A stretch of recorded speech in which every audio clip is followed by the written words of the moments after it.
amis, vous êtes venus en mode point and click, ça me fait plaisir, vraiment, vous êtes... Oh, c'est gentil. Alors par contre, dans la vraie vie, c'est pas comme dans les point and click, c'est pas la peine d'essayer tous les objets que vous avez trouvés sur tous les personnages que vous rencontrez, ça sert pas forcément à grand chose. Bon, aujourd'hui, pourquoi cette petite intro en point and click? Eh ben tout simplement parce qu'on célèbre le retour du pionnier, de l'ancêtre de tous les point and click, j'ai nommé King's Quest. Mais oui, souvenez-vous, vous étiez pas nés, moi j'ai joué sur mon Apple IIe en 2 couleurs à King's Quest, le tout premier jeu, c'était en 1984 je crois bien, c'était juste fabuleux. Alors ils l'ont sorti en 16 couleurs, je vous rassure, et puis il y a eu un remake un peu plus tard en 89 je crois, où on pouvait vraiment pointer et cliquer, mais à l'époque ça se faisait juste en rentrant du texte au clavier, c'était ça les jeux d'aventure, et en déplaçant le personnage dans le décor avec les touches haut, bas, droite, gauche, c'est tout. Et encore, ça c'était déjà révolutionnaire, et cette révolution on la doit à King's Quest. Et ben aujourd'hui King's Quest est de retour, regardez bien, sur PlayStation 4 notamment. C'est un jeu de Telltale, ils nous ont servi les Walking Dead et d'autres très bons jeux d'aventure, et là ils s'attaquent au classique avec un remake assez joli. Regardez, avec l'intro, on retrouve le miroir de ce bon vieux roi Graham, son miroir magique qui lui a servi à devenir roi finalement, c'est un des objets magiques qu'il devait trouver. Déjà dans le premier épisode c'était ça, il fallait trouver un objet magique qui était un miroir, il y avait la couronne je crois et un sceptre si je me souviens bien. Et là regardez, c'est le tout début de l'aventure. Alors ça va être un jeu en épisode comme les Telltale souvent maintenant, comme Fable, comme Walking Dead, et donc ça c'est le tout premier épisode et les premières minutes. Je veux pas trop vous spoiler parce qu'ils sont quand même assez courts, donc je veux pas non plus vous en montrer trop. Donc voilà, c'est tout simple, c'est même plus du point and click, on s'approche d'un objet et on a la possibilité de l'utiliser ou de le regarder, comme le petit icône que vous avez vu tout à l'heure. Voilà, là je regarde au fond du puits. Ça donne pas envie, c'est pas très encourageant, mais je vais y aller quand même. Là, regardez, il y a une main qui apparaît, ça veut dire que je peux manipuler un objet. Ben voilà, je vais tout simplement tourner la manivelle de ce truc pour un petit côté quand même un peu Quick Time Event, parce qu'ils ont pas pu s'empêcher, ils ont mis quelques Quick Time Events dans le truc. Bon, c'est pas Quick Time Event dans le sens où il y a pas de, faut pas faire ça vite particulièrement, mais voilà. Donc je vais descendre dans ce puits puisque je vais me jeter comme ça tout droit dans l'antre d'un dragon. C'est comme ça que ça commence, et j'espère avoir le temps de vous montrer la. Regardez comme c'est beau. Oh là là. Bah oui, moi je viens d'une autre époque. Je vous rappelle, le graphisme noir et vert sur Apple IIe, ça nous rajeunit pas, donc je trouve ça magnifique. Il y a un petit côté cartoon qui est assez sympa. Après, ça reste aussi limité comme ça l'était déjà à l'époque, c'est-à-dire qu'on peut pas tout toucher, tout ramasser. Là, regardez tout ce pognon qu'il y a par terre, par exemple. Ce n'était pas le trésor que je cherchais. Alors voilà, sous prétexte que monsieur ne cherche pas ce trésor, eh ben, je ne peux pas ramasser le pognon, alors que moi, ça m'aurait suffi largement. Donc tout ce que je peux faire, c'est essayer de visiter un peu la grotte, jusqu'à ce que je trouve quelque chose qui bouge, comme ce vieux matelas dégueulasse. Voilà, et je vais essayer de m'introduire au fond de la grotte. Hop, il était déjà dégueulasse, mais là, c'est encore pire. Et là, regardez, il y a un petit passage, on dirait une petite trappe. Donc, je vais l'ouvrir. Et on va rentrer à l'intérieur.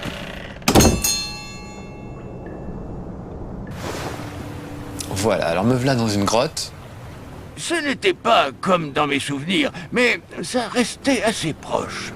Ça me j'ai l'impression que c'est moi qui parle. C'est assez drôle. En fait, c'est Graham qui est vieux, qui est devenu roi et qui raconte à sa petite fille ses aventures, en fait. Donc ce système de narration, je le trouve très sympa, parce qu'il ne faut pas perdre de vue que toute l'histoire est racontée par Graham, donc lui, une fois qu'il est devenu vieux et qu'il est devenu roi. Et j'aime bien ce principe, je trouve ça assez rigolo, ça justifie pas mal de trucs, et notamment pas mal de clins d'œil. Notamment ce qu'on vient d'entendre, c'était comme ça dans mon souvenir. Bah voilà, les vieux joueurs comme moi qui ont joué au premier King Quest vont adorer ce genre de référent. Deux mécanismes bizarres gardaient le trésor perdu. Je devais en actionner un et voir ce qui se passerait. Alors lequel? Celui de droite, celui de gauche? Ah, si on était sur Twitch, je pourrais vous faire voter, tiens. Là, je suis obligé de me débrouiller tout seul. Alors je sais déjà, parce que je l'ai déjà fait, mais... Je que la sieste attendrait, même si ce lit semblait vraiment moelleux. Ça donne pas envie le lit, mais je vais quand même essayer. On va actionner ce levier là. Bim! C'était pas le bon. Et voilà ce qui se serait passé si j'avais actionné le levier de gauche. Mais comme je suis ici avec toi, tu sais déjà que je ne me suis pas trompé. Vous voyez, c'est rigolo ces petits trucs. Je suis mort exprès, évidemment, pour vous faire voir ce qui se passe quand on meurt dans ce jeu. On ressort du récit et le grand-père raconte à sa petite fille ce qui se passe. Le grand-père, d'ailleurs, c'est la voix de Christopher Lloyd, qui est le Doc Brown de Retour vers le futur. C'est quand même pas rien. Et la petite fille, c'est Zelda Williams, la fille de Robin Williams. Donc, fait plaisir de voir une Williams dans l'affaire, puisque je rappelle que... Des tonneaux, des barattes et des lits occupaient les moindres recoins. Je rappelle que Roberta Williams, c'est la créatrice des King's Quest, avec son mari, c'est une des femmes pionnières du jeu vidéo dans le monde, et notamment avec la série des King's Quest. Ils avaient fait d'abord des jeux d'aventure uniquement en texte, c'était ça à l'époque, hein. On n'avait pas de graphisme avec les ordinateurs, il fallait juste rentrer le texte. Et ils avaient fait un truc policier qui s'appelait Mystery House, et les graphismes, alors là c'était carrément en noir et blanc, c'était juste des traits, c'était des graphismes ASCII, un peu comme on peut voir aujourd'hui. Alors pas ASCII, pas avec des skis, mais en caractère ASCII, si vous voyez ce que je veux dire. C'est-à-dire qu'avec des lettres qui finissent par former un dessin. Je me souviens pas de ce passage. Des lits suspendus à des stalactites? On y vient, Gwendoline, ne t'en fais pas. On ne manquera aucun détail de l'histoire. Où en étais-je? Ah, oui. Tandis que je me frayais un passage dans le lit de la rivière de Lee, j'avais peur de deviner la source de ce vent assourdissant. Donc oui, je disais tous les deux, avec son mari, ils étaient fans d'histoire, de romans policiers et tout, donc ils ont commencé à utiliser leurs ordinateurs pour raconter des histoires, et ils ont vraiment révolutionné le jeu d'aventure, en tout cas, ils l'ont mené à... Ah, regardez, voilà le dragon.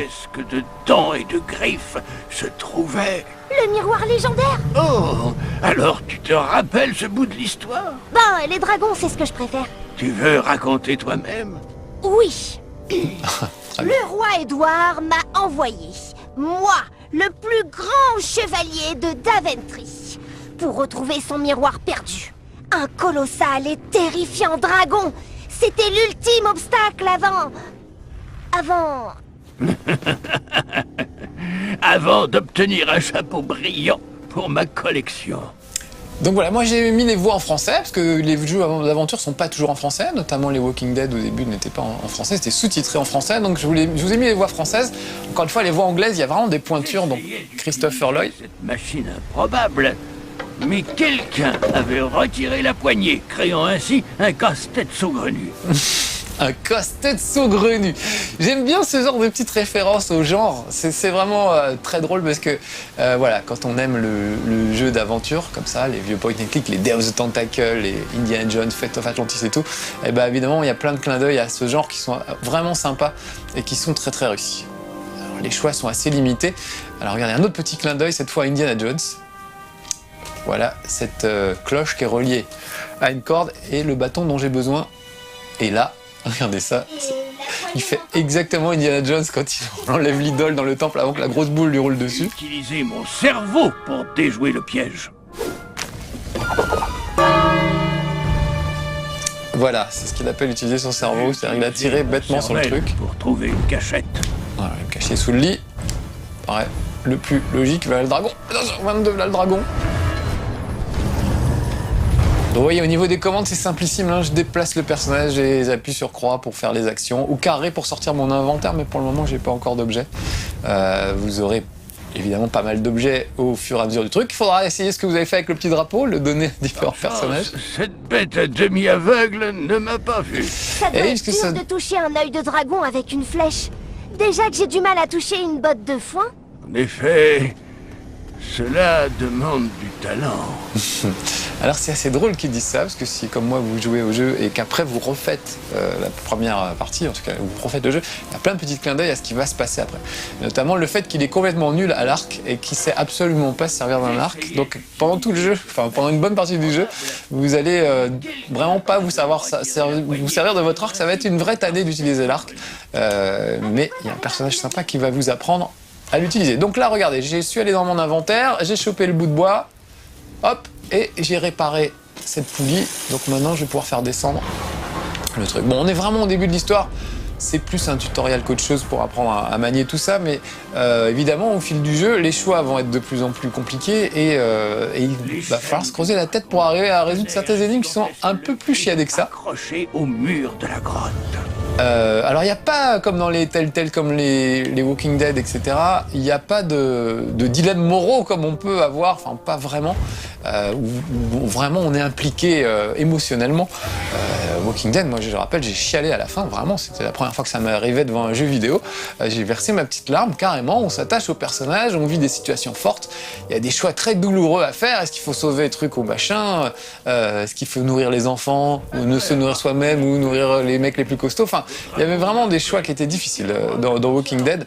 Là, il n'y a pas vraiment ce genre de truc. On est plus dans la rigolade, parfois c'est pas très loin de Discworld, qui était un très bon jeu de point and click aussi, qui était assez fabuleux, avec des trucs un peu loufoques et vraiment assez drôles.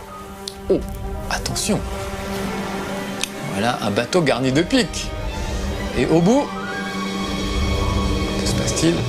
Le dragon, qui dort sur des matelas, c'est quand même le dragon le plus confort du monde. Vite, vite, vite, vite, planquons-nous. Ouf, je peux passer loin, je vais le mettre sur le côté. Alors là, je pourrais y passer, je vous épargne le truc, mais voilà, je mourrais dans des souffrances atroces et je crois qu'il dit à sa petite fille, après ça, je vais aller me faire une petite sieste.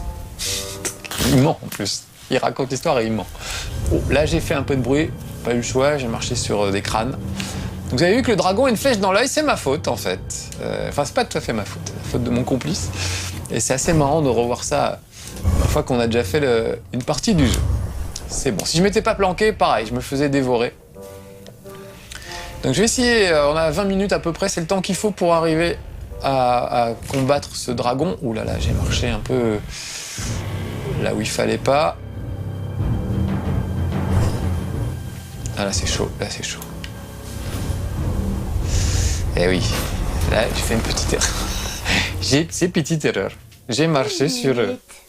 Ça veut dire que notre famille est immortelle? Bien. Du coup, ça vaut le coup de mourir rien que pour entendre les petites vannes rigolotes qui balancent en cas de mort. Vous voyez que la mort est pas tellement pénalisante, on repart tout de suite de là où on était. Donc allez, je me cache cette fois.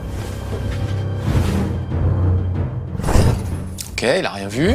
Voilà qu'un œil en même temps.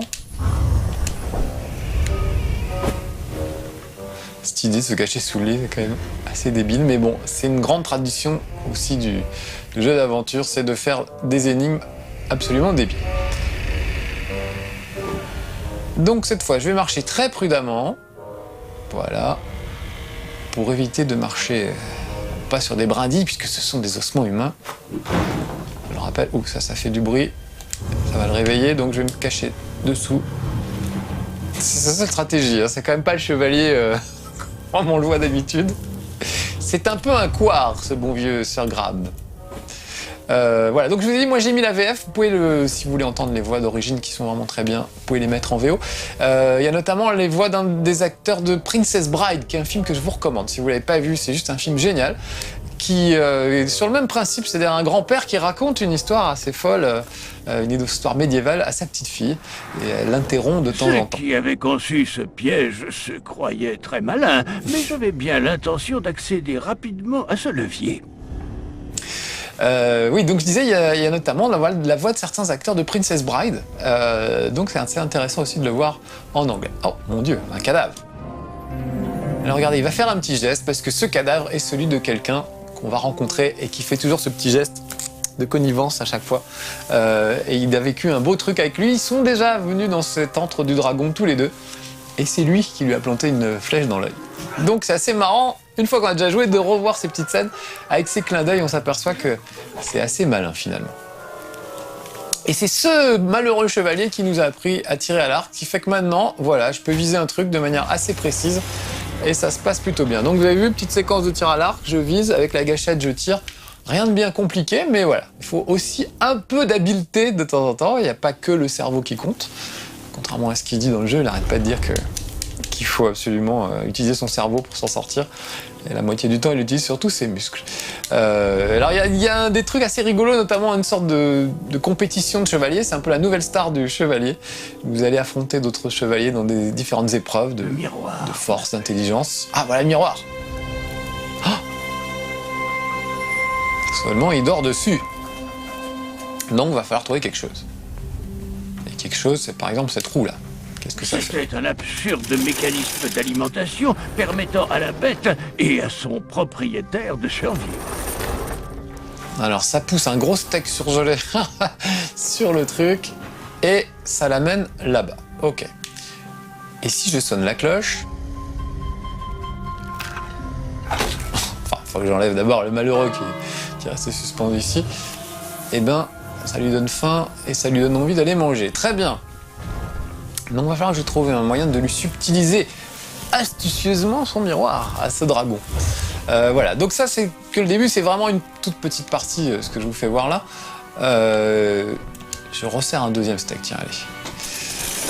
Mais ce sera en plusieurs épisodes, 4 ou 5 épisodes, je crois. Le premier épisode est gratuit sur le PlayStation Network, donc ça vaut le coup pour tenter, pour voir si vous aimez le genre. Et après, chaque épisode, je crois, coûte dans les 9 € à peu près. Donc au final, ça coûte le prix d'un jeu normal. Mais je trouve ça c'est assez sympa. Alors regardez, là, la viande est tombée à gauche. Donc si je sonne la cloche, j'espère qu'il va aller à gauche. Ça devrait détourner son attention. Parfait. C'est exactement ce que je voulais faire. Voilà. Et pendant ce temps-là, hop, je rebalance un autre bout de viande, sauf que ce coup-ci, je vais aller me foutre dessus. Voilà. Et ça devrait me déposer près du miroir. Voilà, j'ai plus qu'à aller le récupérer. Donc voilà, vous voyez, la petite combinaison n'est pas bien compliquée à trouver, mais on se fait tuer 2-3 fois avant de trouver comment il faut faire. Là, encore une fois, moi, je vais tout droit, j'essaye d'éviter de mourir. De temps en temps, je meurs exprès pour vous faire voir un peu ce qui se passe. Mais vous voudrez évidemment chercher un peu et vous creuser la tête pour résoudre certains trucs. Ah, ils se voyaient déjà roi, bah, c'est pas gagné. Alors oui, ce petit truc assez rigolo. On ne sait pas où il range les objets dans son inventaire, donc il met tout sous sa cape, un petit côté magicien. Et là, il y a un petit côté Uncharted. Dans Uncharted, c'est toujours pareil. Il rentre dans un temple, discrètement, il fait tout péter, et ensuite... Ah, j'aurais dû tourner de l'autre côté. Il fait tout péter, et après il s'en va en courant pendant que ça explose. Bah là, c'est un peu ça, un petit côté Uncharted. Allez, avec mon arc, il faut absolument que j'enlève ces lits plein de piquants, ça donne pas envie de dormir dedans. Donc vous voyez, là, c'est moi qui dirige évidemment le regard du personnage et son arc. Il faut que je vise bien, sinon je vais finir empalé. Avec une musique inquiétante. Là, un petit quick time event pour ramer avec son chapeau. Il rame avec son chapeau. C'est à ça que ça sert. Et là, encore un quick time event. Regardez, rond pour esquiver, carré. Alors ça, moi, je déteste les quick time events. Je trouve ça dommage d'en mettre dans un jeu... dans un... point and click, pardon. C'est un peu dommage, ça n'a pas grand chose à faire là, mais bon, ça permet d'avoir des petits moments avec un peu d'action. Regardez comme c'est beau, je crois, dans Matrix. toujours si la caméra ne tourne pas autour. Ça permet d'avoir des petits moments d'action, ça évite que ce soit toujours plan-plan avec des écrans fixes, comme ce que vous avez vécu pendant l'intro tout à l'heure. Voilà, donc ça pimente un peu le truc. Donc moi je trouve que c'est une belle réactualisation de King's Quest. On revient aux racines finalement. King's Quest, encore une fois, c'était le premier jeu qui permettait de déplacer un personnage dans un décor. Ça se faisait pas avant King's Quest, c'est quand même un truc fou, hein. On revient de loin les petits amis, vous n'avez pas connu. Qu'est-ce qu'il dit Alex, pardon? Si, quand même, il y a l'aigle d'or. Il y a l'aigle d'or, c'est vrai Alex. Oui, c'est vrai. On a d'autres. L'aigle d'or sur Auric. Est-ce que c'était avant? Ah ouais, je pense que c'était avant. Mais l'aigle d'or n'était pas un jeu d'aventure dans le sens où tu pouvais pas taper des trucs au clavier, genre prendre... Je suis pas sûr, mais c'est toujours dangereux de dire quand un jeu est le premier à faire quelque chose parce qu'il y a toujours quelqu'un sur le forum qui trouvera... Alors battons-nous sur les forums pour vérifier. Mais je pense qu'Alex a raison. L'aigle d'or, effectivement, on déplaçait un personnage dans les décors. Et ça devait être en 81 ou un truc comme ça. C'était sur Auric, donc évidemment. Alors là, c'était en 8 couleurs. Ah les amis, excusez-nous, hein, on papote entre vieux. Ah ça y est, ça en est sorti. C'est bon. Mais en même temps, ouais, c'est dans les vieux ponts qu'on fait les meilleurs sous. Magique en ma possession. Je rêvais de Daventry et du royaume que la ville deviendrait sous ma férule. Ouais, c'est vrai que moi j'ai toujours bien aimé les jeux d'aventure. Je trouve que c'est dommage qu'on n'en ait plus beaucoup. Telltale a vraiment renouvelé le genre avec Walking Dead, qui vraiment a remis le truc un peu au goût du jour. Maintenant, c'est bien de voir les vieux classiques revenir. On peut penser d'ailleurs qu'il y a le remake de Day of the Tentacle dans pas longtemps. À cet instant précis, 3 choix s'offraient à moi. Alors là, je vais avoir le choix entre lui crever l'œil, Tous auraient des conséquences considérables. le deuxième œil, ou alors la cloche, ou alors ça. Allez, je vais essayer ça. Et évidemment, c'est ce qu'il vient de dire, il y a des conséquences qui vont suivre un peu. Voilà, là, j'ai libéré le dragon. J'espère qu'il va me remercier. Voilà, j'aurais pu lui crever un œil, j'aurais pu détourner son attention en sonnant la cloche pour qu'il retourne casser la croûte. Voilà. Donc, il y a quand même des choix, comme dans les Telltale, que vous devez faire et qui vont avoir une influence sur la suite de l'aventure. Voilà, moi j'aime bien ce genre de choses. Voilà, c'est la fin de ce chez Marcus déjà. Ça a été vite, mais je pense que ça vaut pas trop le coup d'aller trop loin pour pas trop vous spoiler trop de choses. J'espère que ça vous aura donné envie. Essayez-le, il est gratuit sur le PlayStation Network ce mois-ci, donc ça vaut vraiment le coup. Voilà, on voit Sir Graham vieux avec sa petite fille. Il a été récupéré, le miroir magique nous a prévenu de bien. Gwendoline qui est aussi intrépide que son papa, son grand-père. Il m'a aidé à retirer un nombre incalculable de miettes de ma barbe. Oui, et le roi Édouard était si fier de devoir apporter son trésor perdu qu'il t'a fait roi. J'aime beaucoup l'idée du miroir magique qui sert surtout à enlever des miettes dans la barbe. Bon, les petits amis, voilà, c'était chez Marcus consacré à King's Quest sur PlayStation 4 aujourd'hui. Vraiment un bon jeu d'aventure comme on les aime. J'attends avec impatience les prochains épisodes. Celui-là m'a beaucoup plu et ça m'a rappelé plein de vieux souvenirs du temps du noir et blanc.